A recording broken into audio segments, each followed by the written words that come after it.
ce deuxième élément de cours, c'est un peu le même principe, hein. Nous avons ici une matrice B. Nous allons faire des opérations élémentaires sur les lignes et ça nous permettra de trouver par la méthode de Cauchy-Jordan la matrice inverse de la matrice B que vous avez là sous les yeux. Alors, donc ici, je recopie la matrice B. La matrice B, c'est la matrice suivante. Voilà.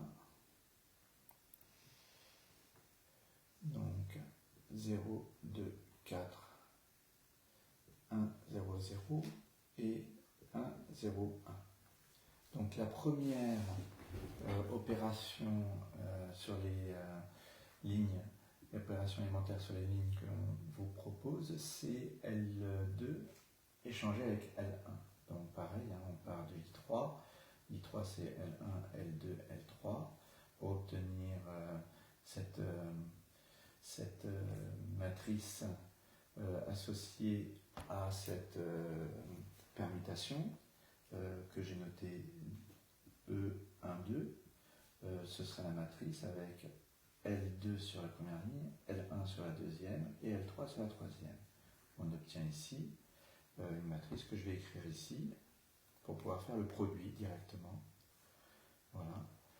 Je vais obtenir la matrice 0, 1, 0, 1, 0, 0, 0, 0, 1.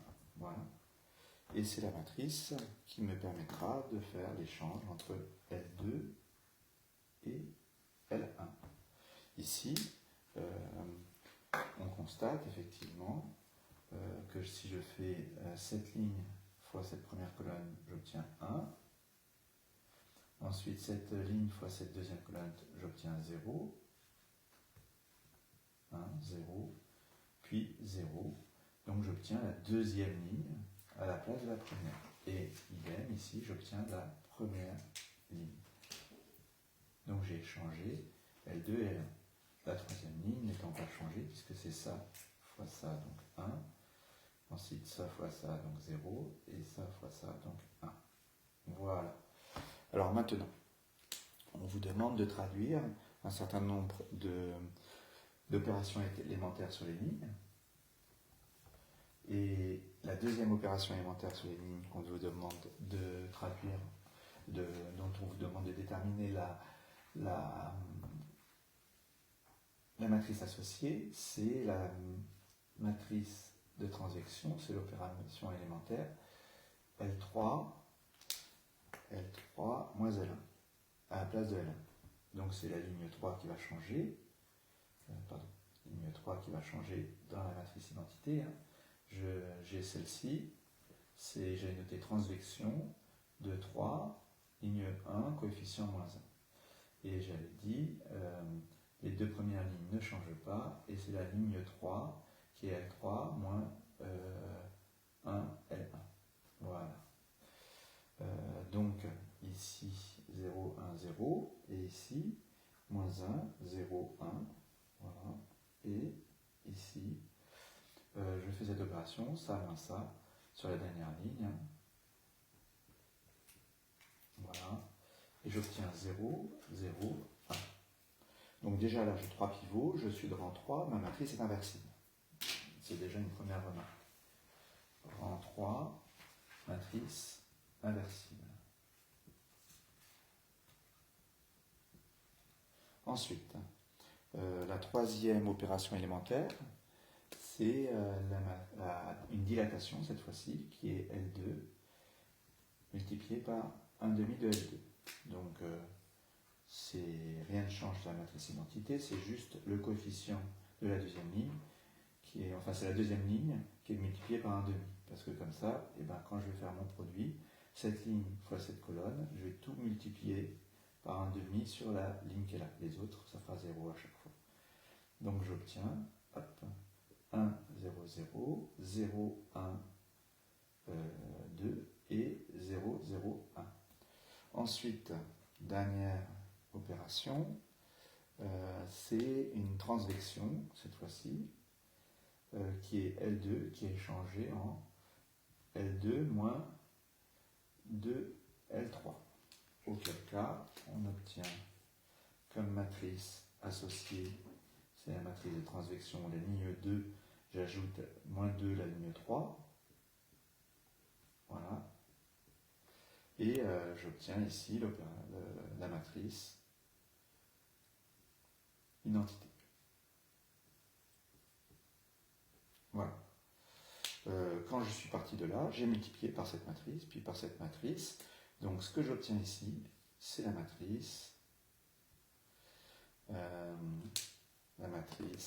I3,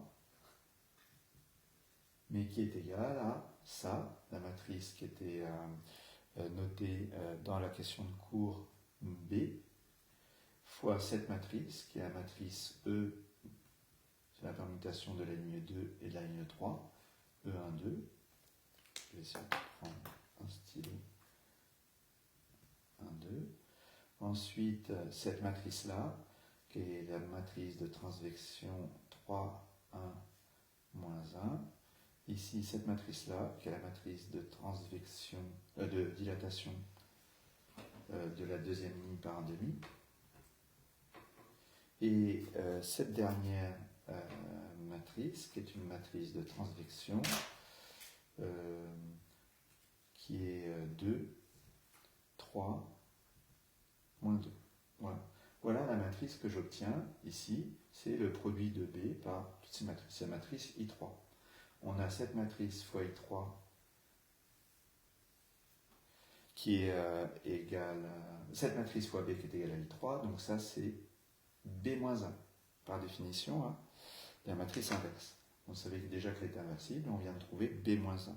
Alors bien évidemment, si à gauche, à droite, je pars de la matrice identité et que j'effectue les mêmes opérations, donc les mêmes transformations sur les lignes, donc je fais ça fois ça, enfin je fais cet échange, donc c'est 0, 1, 0, 1, 0, 0, 0, 0, 1, c'est plus facile de raisonner avec ça, hein, plutôt qu'en faisant le produit. Donc c'est ce que l'on va faire, je fais L3 moins L1, donc les deux premières lignes ne bougent pas. Voilà. Et ici, je dilate celle-ci de 1,5.